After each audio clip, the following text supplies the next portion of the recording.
el rito, ¿no? Y eso me ha parecido un paralelismo bastante interesante con lo que ocurre cuando estamos en una sala de cine o cuando estamos en nuestra casa consumiendo, que es una palabra horrenda para hablar de ver cine, pero consumiendo una producción, ¿no? Entonces, de alguna forma, las palabras con las que expresamos estos sentimientos estos pensamientos, se acaban convirtiendo en imágenes, ¿no? Cuando nos dedicamos porque ¿qué es contar una historia en imágenes? ¿Qué diferencia hay entre contar una historia en palabras, en literatura, así de forma oral como yo estoy haciendo, o escrita? ¿Qué diferencia hay con contarla en imágenes? Yo creo que la gran diferencia es que el cine es el arte del cómo, no del qué. No del qué contar, sino del cómo contarlo. Y os pongo un ejemplo muy sencillo, ¿no? Si yo, pues esto estoy inventándome una historia sobre la marcha, ¿no? Y digo,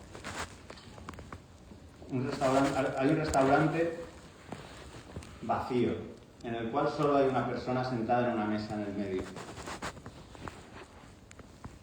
¿Qué estáis viendo? Estáis viendo un plano general del restaurante para simbolizar esa soledad de esa persona. Si yo en el guión pongo una persona que está sola en un espacio enorme, de alguna forma la traducción a imágenes no puedes evitar hacerla. Cada uno haremos la nuestra, imaginaremos el restaurante de una manera o de otra, eso ya en función de cómo el guión sea explícito en la descripción exacta de ese sitio, ese espacio concreto, ¿no? Pero tú imaginarás un espacio grande, un plano en el que la figura humana sea pequeñita. Si yo estoy diciendo, lleva una alianza en la mano, con un gesto de sorpresa se da cuenta y se la quita y se la guarda en el bolsillo. Estás viendo un plano de detalle. Yo te estoy diciendo una acción, pero tú estás imaginando cómo esa acción se traduce a una imagen concreta. Y en el momento en el que empiezas a pensar en esos códigos, que es inevitable que todos lo pensemos, cuando nos cuentan una historia no podemos evitar proyectarla en imágenes súper específicas, súper concretas, la manera en que lo explicamos estamos de alguna manera acotando la mirada de quien la va a recibir, ¿no? Si tú dices que está nervioso y que mira a la puerta esperando la llegada de alguien y que la puerta se abre y él reacciona, pero la persona que entra es simplemente un empleado de la cocina que está entrando el carro de la basura y ves la decepción en su cara y coge el tenedor y pincha una oliva. De alguna forma, yo os estoy contando cosas y todos en vuestra cabeza estáis viendo. Pero lo que es sorprendente es que cada uno de vosotros estáis viendo una película distinta. Porque estáis pasando el qué por vuestro cómo. Porque creo que lo que nos hace únicos, y cuando digo únicos no lo digo en el sentido más admirativo o más flipado de la palabra, sino en el sentido literal, de que cada uno de nosotros tenemos una manera de mirar el mundo y tenemos una manera de entender las cosas y de entender qué significan esas cosas y qué importancia le damos a un detalle o a otro. Y eso es lo que se llama tener una voz, que todos la tenemos, todos los que nos dediquemos o no a esto, tenemos una manera de ver el mundo. Y eso es lo que hace que nuestra voz sea diferente a la de los demás. Y cuanto más honestos y más cultivemos esa mirada hacia el interior para ver el mundo como solo nosotros lo vemos, más especial será lo que hagamos. Y mi sensación es que será más fácil que acabe conectando con quien vea lo que estamos haciendo. Y tenemos millones de ejemplos, ¿no? O sea, el ejemplo más paradigmático, quizá muy fácil de ubicar para nosotros, sería a lo mejor Pedro Almodóvar, el director español indiscutiblemente más relevante, más allá de nuestra afinidad con su cine, ¿no? El director español más relevante de la historia. Y todos reconocemos los rasgos de su cine, ¿no? La gente vestida con colores planos, gafas de sol, chicas bien peinadas. O sea, hay una serie de la manera suya de mirar el mundo lo ha hecho único, lo ha hecho especial, y ha hecho que eso conecte con espectadores de todas las sensibilidades.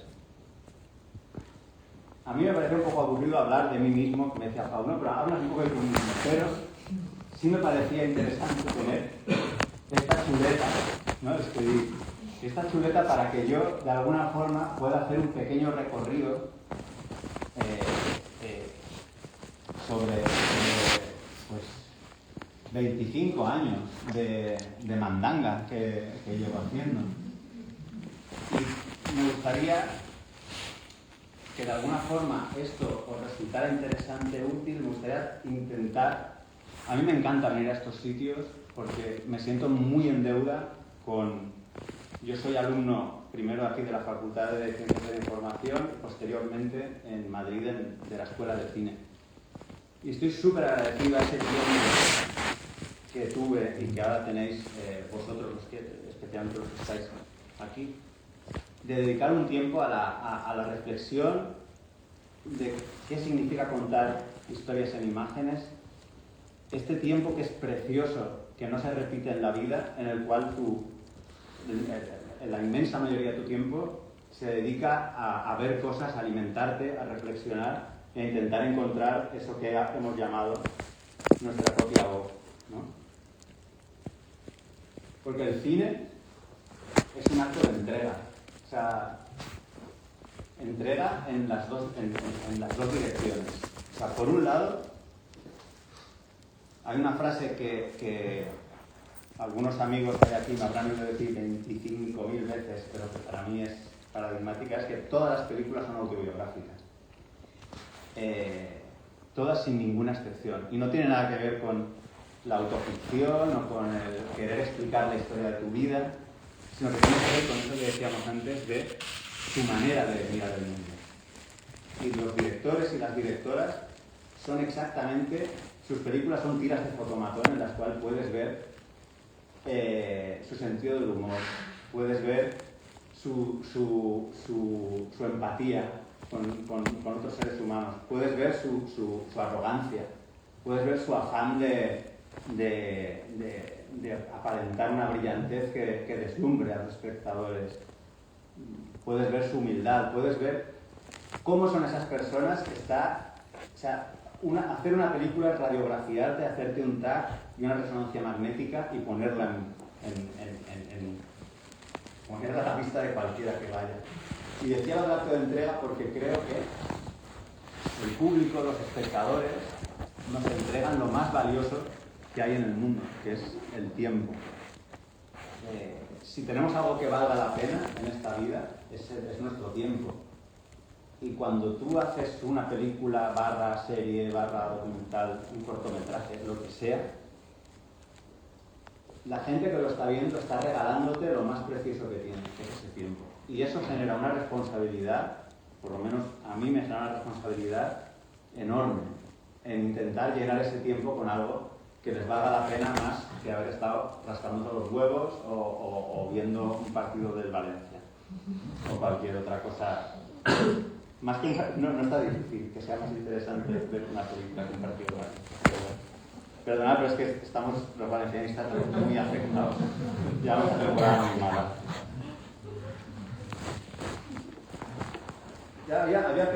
Cuando me decía Paul, si te gustaría poner algún fragmento de alguna película, y dije, sí me gustaría poner el arranque de Verónica, no sé si habéis visto Verónica.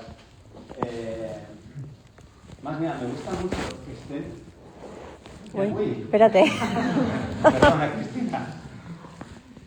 ¿Puedes Volver atrás. tirar patas? No, llego a Verónica. Bueno. ¡Antoñito! Antoñito. Ay, le quiero más, Antoñito. Ya hablaré de Antoñito. Bueno, estaban en la parte de arriba y la parte de abajo. Antoñito está en la universidad.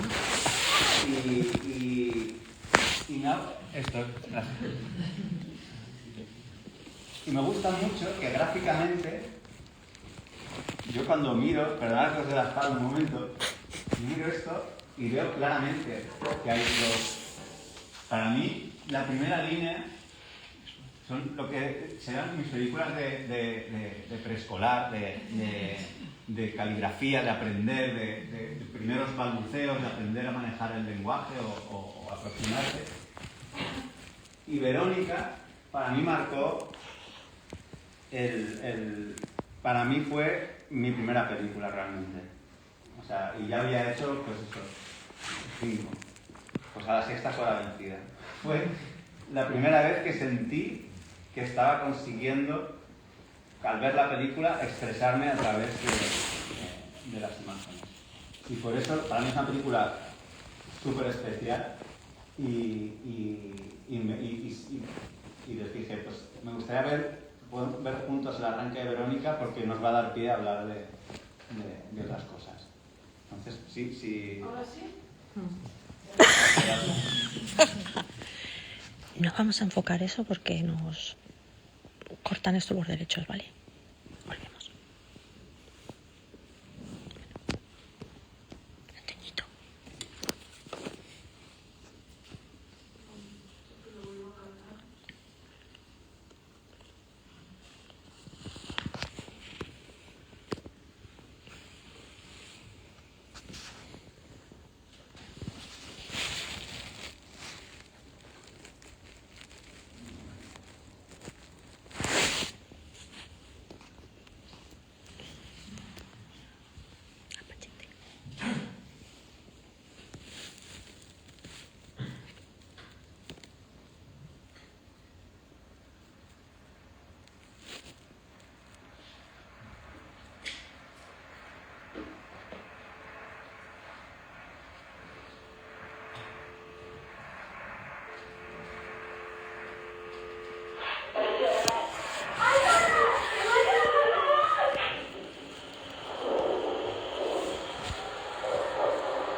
¿Quieres japonés? ¿Otra vez quieres?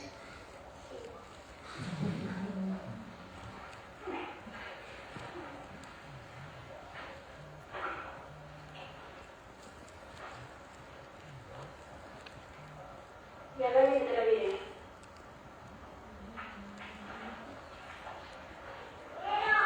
¿Qué pasa? Irene no me deja entrar.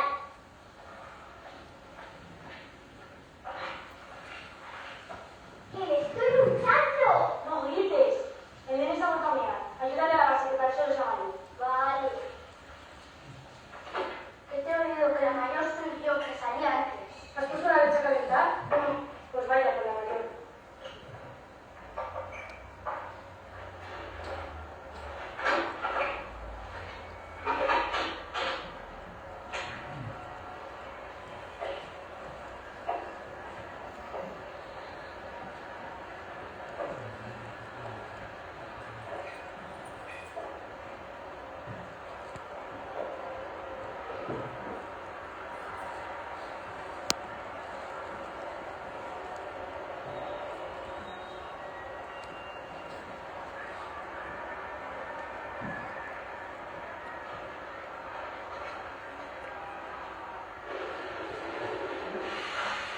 Lucía, fíjate un poco, por favor. Nos ha dicho la profe que llevemos unas fotos para mirar el 15. Unas fotos. Sí, te toca. Fotos no, tenemos que dar negativos de fotos para ponernos los lentes de los ojos. ¡Qué asco! La toalla huele a pollo. Huele a pollo mojado. ¡Déjame! ¡Pero! Lucía, deja el café y vete. Coge una toalla de las que tenías fuera. Ay, Y otros colores desapados. ¿Y tú me podrías haber dicho lo de las fotos anoche? se me olvidó. Vale, vale, tú.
Ese silencio, no me acordaba yo de eso.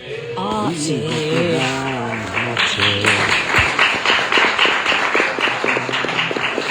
No sabía yo, pues, no me acordaba. De lo de héroes, claro, era como súper presente. No hay imágenes Maldito inocentes, ¿no? Esto es uno de los tips que creo que cuando nos acercamos a la narración audiovisual tenemos que tener muy claro. Todo lo que nosotros pongamos en una pantalla va a ser objeto de análisis.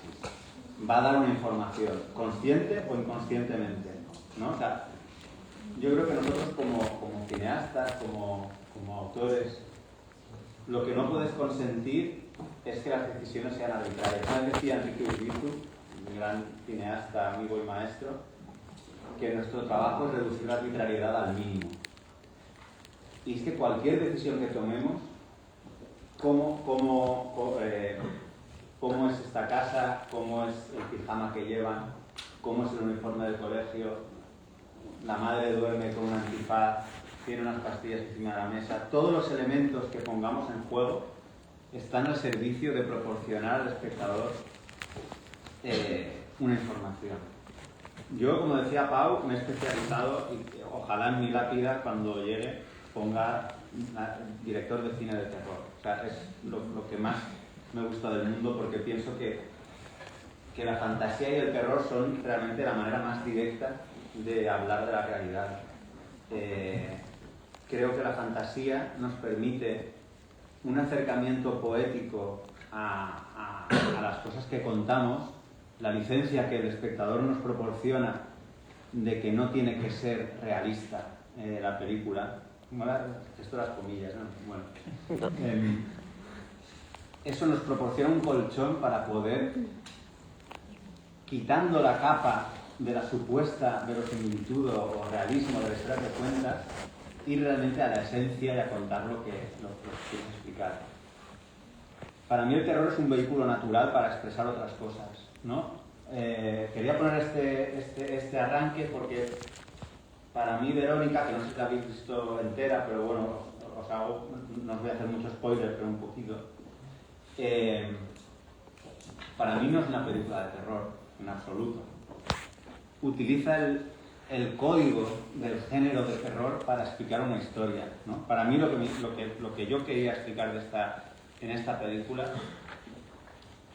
era el dolor de ser arrancado de la niñez, el dolor de crecer, el dolor de tener que afrontar responsabilidades y salir de esa especie de burbuja que vivimos en la infancia cuando no tenemos ningún tipo de responsabilidad. Y Verónica, nuestra protagonista, es una chica que por las circunstancias familiares no tiene padre, la madre veremos que trabaja muchísimo en hostelería con los horarios infernales, delega en Verónica la carga de alguna forma tutelar la niñez de sus hermanos, y es al mismo tiempo expulsada de ese territorio común que tiene con ellos, ¿no? Con las dos, con las mellizas y con el pequeño Antonito. Y esa sensación que todos hemos experimentado, no solo del dolor de crecer, sino de mutar, ¿no? En el caso de los chicos, cuando nos empiezan a salir pelos, a cambiar la voz, te conviertes en una especie de monstruo mutante. Y en el caso de las chicas, que por eso dijimos que Verónica fuera una chica, a eso le sumamos que la mirada del mundo hacia ti cambia radicalmente, ¿no?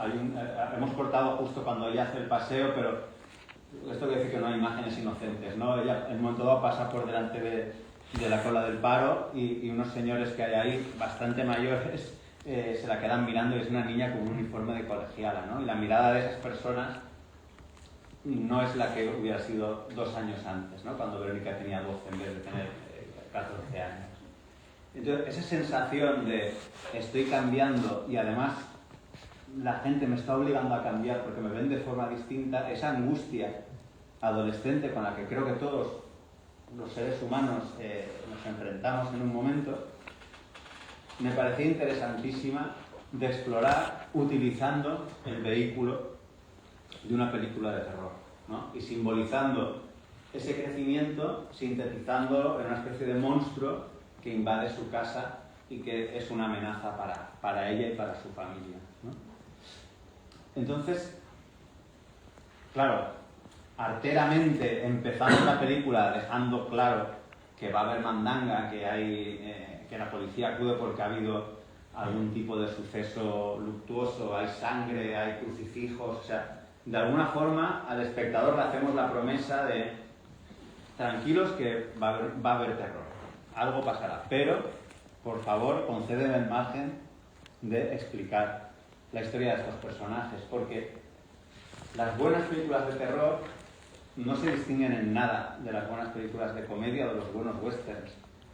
Básicamente tienes que explicar la historia de personas a las que les sucedan cosas que al espectador le importen, porque si no les importa lo que les pase es el destino de esas personas, no vas a sentir miedo, porque tú sientes miedo por la gente que te importa. Entonces, cuando a veces en un taller o lo que sea me dicen, bueno, ¿cuáles son las claves del cine de terror? Yo siempre digo, no son específicas del cine de terror. Lo que necesitas es construir buenos personajes con los que el espectador empatice y vibre para que les importe lo que les suceda. De la misma manera que en una comedia romántica, cuando el chico y la chica se conocen, tú tienes que querer que acaben juntos. Y si no, pues la comedia será un fracaso. En el cine de terror exactamente lo mismo. Sí que hay una serie de códigos que son muy específicos del género, pero en el fondo no es diferente de cualquier otra propuesta. No es diferente de la suerte, no es diferente de cualquier cosa. Pues viendo aquí este croquis biográfico, que realmente me da un poco, me da vértigo, me da un poco de vergüenza, me siento como un poco, pues eso, que estáis viendo un poco pues una radiografía, es como cuando hacen en Supervivientes el puente de las emociones, ¿no? Y cuentan su vida, pues es un poco así. Ayer por una referencia a Supervivientes, pero bueno. Creo que fue el año 2000 cuando empecé con el segundo nombre, que fue la primera película que hice. Y ya desde el primer momento yo estaba convencido de seguir este camino del cine de terror, ¿no? De encontrar estas claves en la fantasía para en realidad ahondar en las historias que me importaban, ¿no? Un caso muy paradigmático para nosotros fue REC. REC fue un experimento formal que hicimos Jaume Balagueró y yo, de la cual aprendimos muchas lecciones. Creo que REC se rodó en octubre de 2006, ahora 20 años este año. Alrededor de mayo o algo así, estábamos tomando un café, Jaume Balagueró y yo, en Barcelona, en la Plaza de la Virreina. Estábamos tomando un café y los dos estábamos trabajando, cada uno en un proyecto diferente, que iba a ser supuestamente nuestra siguiente película. La de Jaume era una que se llama La Dama número 13, que acabó haciendo 10 años después, y la mía era una que se llama Circo, que no se ha hecho. Y estábamos hablando y dijimos, qué difícil esto de financiar una película, cómo está costando, que si fulanito, que si ventas internacionales, que si un actor.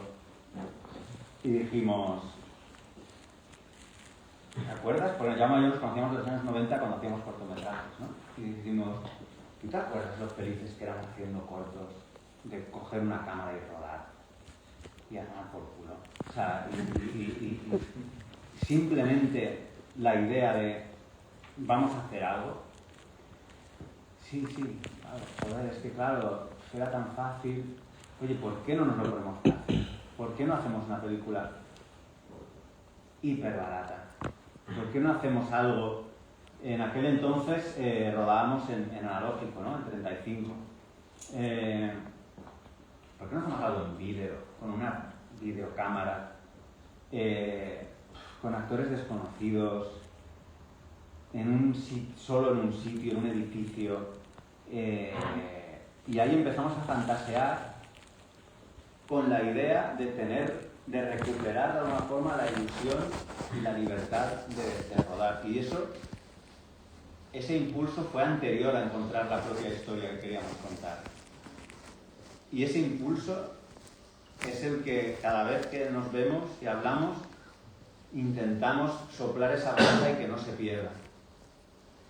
Esa ilusión por disfrutar contando algo en imágenes con un grupo de amigos y con una cámara. Porque luego todo lo que rodea al hecho de hacer una película, de estrenarla, intervienen tantos factores, tantas personas, tantos condicionantes. Nosotros cuando hicimos esta película pensábamos que no se iba a estrenar, que no la iba a ver prácticamente nadie. Dijimos, de hecho nuestra primera idea era regalarla con El País un domingo, un DVD, y cuando estábamos rodando los actores nos decían, ¿pero esto se va a ver en algún sitio? Y Jaume y yo decíamos, pues igual no. Pues igual no se ve en ningún lado, pero lo estamos pasando bien. Sí, de puta madre. Y realmente eso se tradujo en una película que supuso para nosotros un salto exponencial en nuestras carreras. Y nos sigue llevando, y caló tanto en él como en mí mismo, esa reflexión de no hay que perder eso, o sea, no hay que perder el entusiasmo y el querer hacer las películas por el hecho de que existan. Porque muchas veces os pasará cuando os encontréis saliendo al mundo profesional y a esta palabra horrible, al mercado. Es muy fácil querer transmutar tus intereses, modelarlos en función de lo que tú crees que alguien está esperando. Y las películas no las espera nadie. Nadie está esperando una película, nadie está esperando Sirat, nadie está esperando Los Domingos, nadie está esperando nada más allá de Marvel o Torrente, que son marcas establecidas que ya funcionan por sí mismas, tienen otra dinámica. Nadie está esperando una película. Entonces, ¿por qué intentar adivinar qué es lo que alguien va a querer ver? Cuando en realidad la sensación más bonita del mundo es ir a ver una película que no sabías que podía emocionarte, que no sabías exactamente qué contenía, que en ese pacto que tú haces con el director, con la directora, con los autores de la película, les das un cheque en blanco y recibes algo a cambio. No hay nada más bonito. Y eso me lleva a una cosa que quería compartir con vosotros, que es lo que hablábamos antes de la paella, del cine, plataformas.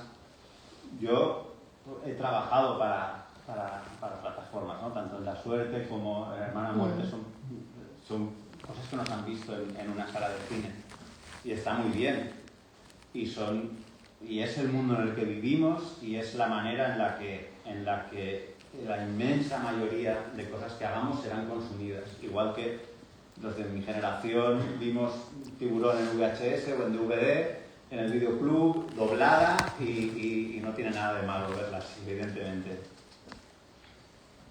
¿Pero qué tiene el cine? Especialmente a día de hoy, yo cuando oigo discursos catastrofistas, de va a haber la muerte del cine, no sé qué, yo soy todo lo contrario, yo soy súper optimista. Y es verdad que se están cerrando salas de cine, es verdad que las cifras de asistencia son menores de lo que nos gustaría a todos, evidentemente, pero el cine es un ejercicio de resistencia hoy en día, porque se ha convertido en una rareza. Y me explico.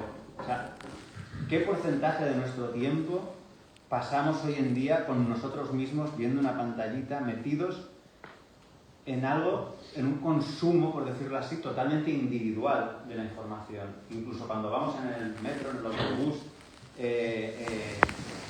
vemos películas en casa, en el portátil, en el tren, en el iPhone. Y qué alucinante es que todos, o sea, creemos que las películas son de una manera, pero yo llego a la conclusión de que las películas no son nada hasta que tú las pasas por el tamiz de tu cerebro y que ninguna de las personas que estamos aquí hemos visto la misma película. Porque la película, por ejemplo, Mi abuelo mata o La abuela, la película es una propuesta, es un ingrediente, pero el resto de ingredientes va a ser dónde la veas, con quién, qué día has tenido antes, cuánta gente hay en la sala, si la gente se ríe o grita o comparte ese momento contigo. Hay tan pocas experiencias compartidas hoy en día en la que todos los que estamos aquí o los que estaríamos en un cine viendo una película estamos viendo a la vez la misma cosa, que lo convierte en un acto de resistencia excepcional, en un acto de comunidad, de compartir y de sentirnos parte de un colectivo, de sentirnos parte de algo, de sentirnos menos solos. O sea, yo creo que no hay una manera de sentirse más acompañado que en un cine lleno. Bueno, igual porque a mí me gusta eso, ¿no? Pero esa sensación de comunidad cuando estás viendo una película y te ríes a la vez que otras 30 personas es lo más grande. Y cada una de esas personas está viendo una película totalmente diferente. Porque nosotros aportamos tanto a las películas como las películas a nosotros. Todos habremos pasado por la experiencia de ver una película que toca un tema que por lo que sea nos toca biográficamente o estamos especialmente sensibilizados hacia ello, y eso hace que la experiencia de ver esa película para nosotros sea totalmente distinta que la persona que está al lado, ¿no? Y no solo eso, sino otra de mis teorías locas, que es que las películas nunca son iguales. Cada vez que las ves han cambiado. O sea, cada vez es distinta, cada vez hay escenas diferentes, cada vez el punto de emoción está en un punto distinto. Las películas no son seres inmortales, las películas están vivas, y porque cada vez que las ves les estás insuflando parte de ti mismo o de ti misma. Me gustaría compartir con vosotros una pequeña batallita. Cristina, no esa foto, primero la otra, porfa, de las dos que te he pasado. Ahora viene un momento batallita.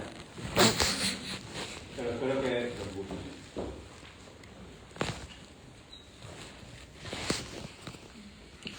Este señor, o sea, uno soy yo más joven que ahora, pero soy yo.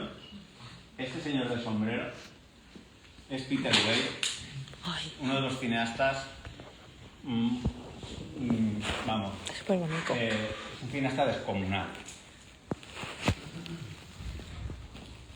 Director de, pues, entre muchas otras, Master and Commander, Hanging Rock, Único Testigo, Master and Commander, El Show de Truman, Gallipoli, bueno, películas absolutamente fascinantes.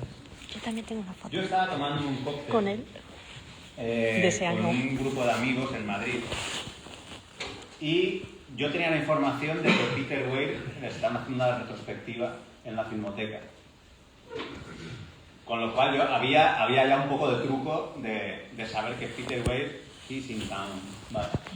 Entonces, yo estaba con estos amigos en la mesa de la ventana y vi pasar un sombrero y le dije a mi productor, Enrique López Laviña, que era quien estaba conmigo, entre otros, y dije, hostia, Enrique, creo que acaba de pasar Peter Weir. Y Enrique hizo algo que nunca le agradeceré, que fue salir corriendo a la calle y gritar, ¡Peter! Entonces se giró. Entonces yo también salí, nos acercamos y dijimos, perdone, es Peter Weir, ¿verdad? Sí. Mire, nada, es que nos dedicamos al cine, mire, es que no sé ni qué decirle. O sea, y él nos dijo, estaba buscando un sitio para tomar una copa. Y le dijimos, pues si a usted le apetece, este sitio está muy bien, y sería un placer invitarle a una copa. Que fueron más de una, finalmente. Peter, o sea, Enrique aprovechó para hacer esta foto que siempre agradeceré tener. Claro, mi idea era empezar a pasearle, a preguntarle, y de hecho me contó cosas maravillosas que luego le he copiado, ¿no? Como por ejemplo que en Picnic and Hanging Rock rodaba a la gente que hablaba a 24 fotogramas por segundo, pero a la gente que escuchaba a 32, para que los parpadeos fueran más lentos y tuvieran algo de magia en estar absorbiendo la información. Cositas técnicas, le pregunté un montón de cosas del Show de Truman, de Único Testigo, pero estuvo mucho rato con nosotros, y cuando se fue, claro, tuvimos un momento como de estallido eufórico de joder, que es que hemos estado aquí 3 horas con Peter Weir hablando de cine y nos ha estado contando. Y Enrique me dijo, ¿te das cuenta de que él sabe mucho más de nosotros que nosotros de él? Y me di cuenta, y creo, por eso lo voy a hilar con lo que hablaba antes de que las películas son autobiográficas, me di cuenta que lo que caracteriza al cine de Peter Weir es su curiosidad por el ser humano. Y es verdad que él se fue de ahí sabiendo de dónde éramos, quién era nuestra familia, qué habíamos hecho en la vida, qué nos gustaba, qué habíamos leído. O sea, el tío se empapó de nosotros, y esa curiosidad humanista es lo que ves en su cine. O sea, cuando ves las películas te das cuenta que son películas temáticamente súper diversas, pero que en realidad todas están hablando de investigar el ser humano con curiosidad. ¿Puedes poner otra foto, porfa? Si puedes, ¿sí?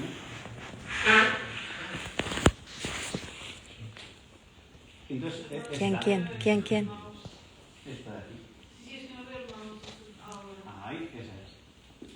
Al día siguiente, él dio una charla en la escuela de cine y yo voy a ver qué cuenta.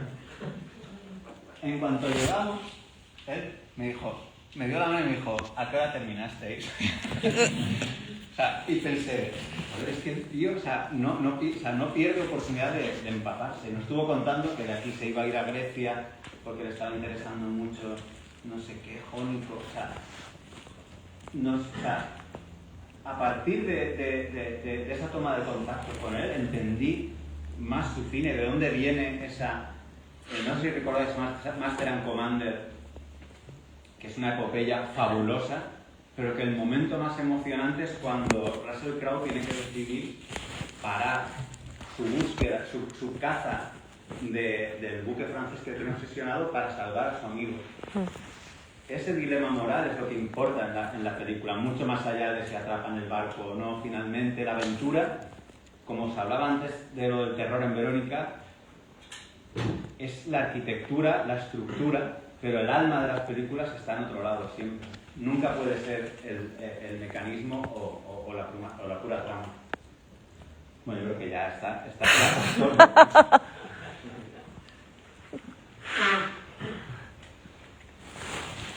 Y entonces, a partir de esa lección que aprendimos en REC, que replicamos en REC 2 y que REC 3, que es mi favorita, la verdad, de las tres. Sí. Fue una película un poco dura para mí, la recepción de esta película, que como digo, a mí me parece la mejor, porque de alguna forma yo sentía que necesitábamos, habíamos hecho Jaume y yo estas dos y decidimos hacer dos más, pero cada uno por su lado, para un poco, porque ya en la 2 queríamos cada uno contar una historia, ya como que esa ingenuidad y ese arrojo de querer hacer una película con tus amigos se había perdido un poco. Y que yo quería recuperarlo y quise hacer una comedia romántica, ¿no? Convertir una película de zombies en una comedia romántica. Y porque pensaba que si lo que había gustado a la gente de REC era ir al cine a ver algo que no esperaban, algo diferente, ¿por qué no traicionarles también? Y que si van al cine esperando ver una película de una saga, que vean algo que no tenga absolutamente nada que ver, ¿no? No se recibió con ese entusiasmo que yo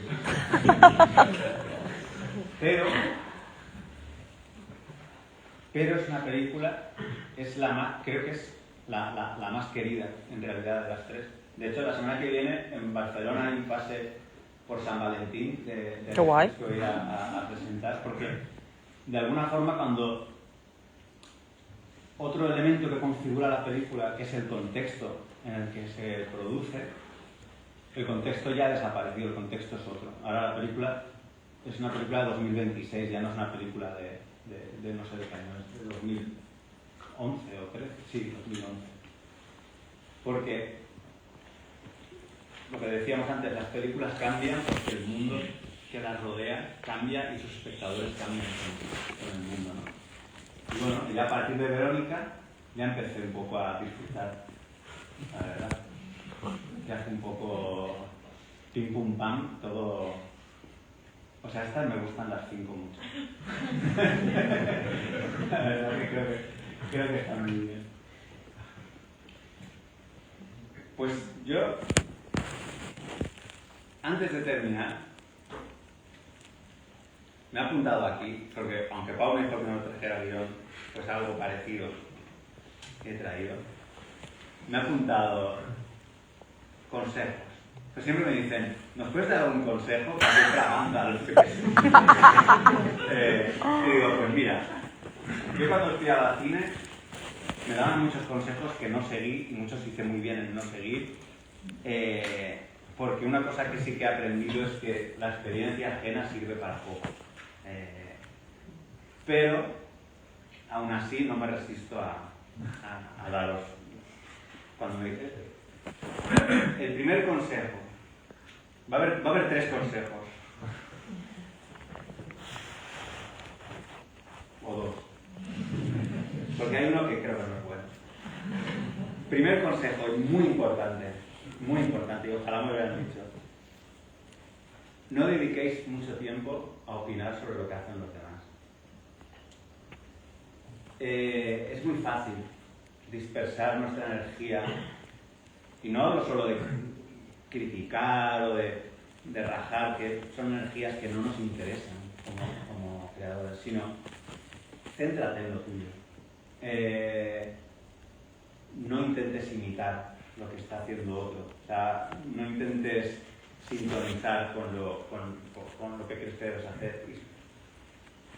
Todos tenemos muchas cosas que explicar, vamos a centrarnos en eso. No juzgar y no opinar es inevitable porque todos tenemos una portera, una vieja del visillo dentro, que a todos nos gusta el chafardeo, pero es mejor no dedicar tiempo a eso. Y luego el consejo más importante, que llámalo consejo, llámalo conclusión a la que he llegado después de hacer de estas cosas, ¿no? Creo que hay que intentar hacer las películas barra producto audiovisual, lo que quieras. Que nosotros somos la persona apropiada para hacer. Y me explico. Todos tenemos como hemos hablado, ¿no? Esta forma de mirar el mundo que es única, que es diferente, unos intereses que son nuestros.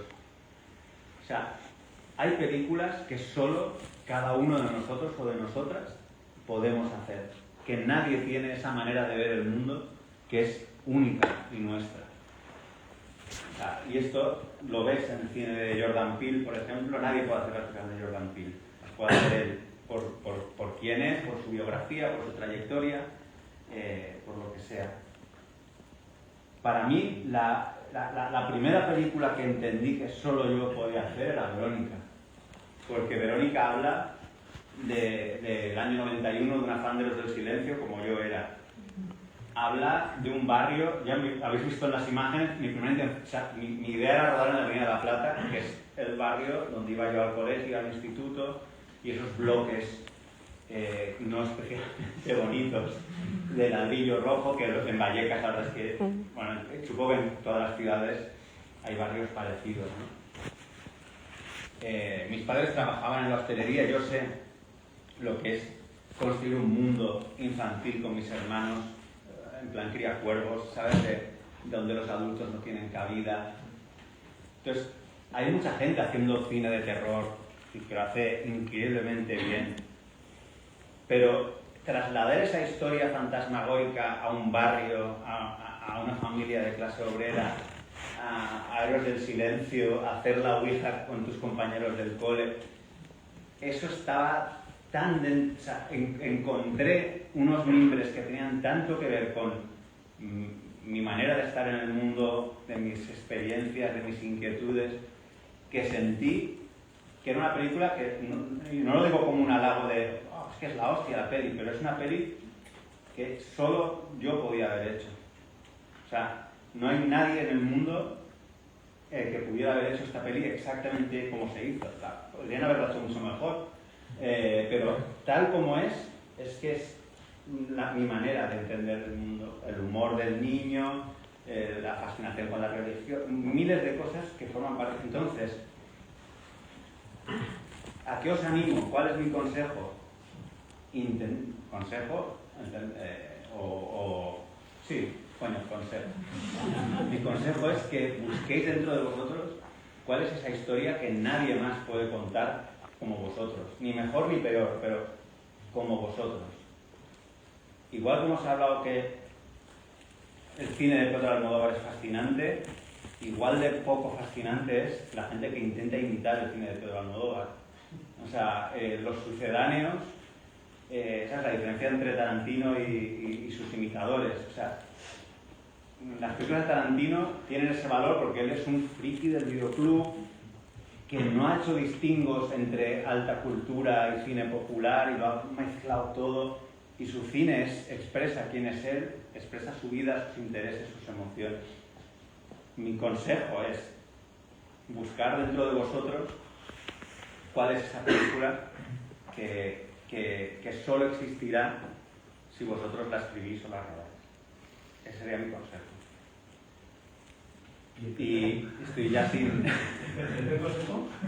El tercer consejo, que dejéis... No, que mejor ver el Valencia Basket que el Valencia Club. Ese consejo es...